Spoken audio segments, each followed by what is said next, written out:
தலைவனை எதிர்நோக்கி காத்திருந்த கன்னி, விளையாட எடுத்து வந்த மலர்கள் 99 என.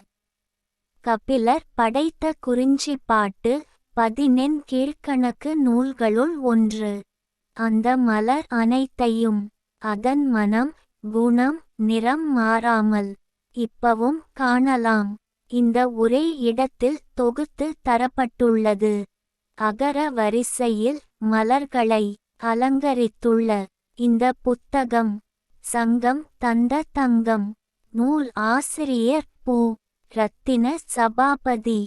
இவர் தமிழ்நாட்டில் உள்ள கோவை மாவட்டத்தைச் சேர்ந்த இயற்கை ஆர்வலர். வனவிலங்குகள் பாதுகாப்புக்கு பன்னாட்டு விருதுகள் பெற்ற சூழலியல் நிபுணர். இந்த நூல் அமேசானில் கிடைக்கும். இவரது இன்ன பிற நூல்களைப் பெற திரு. ரத்தின சபாபதி அவர்களை மின்னஞ்சல் வழியாக தொடர்பு கொள்ளலாம். மின்னஞ்சல் முகவரி brspathy@gmail.com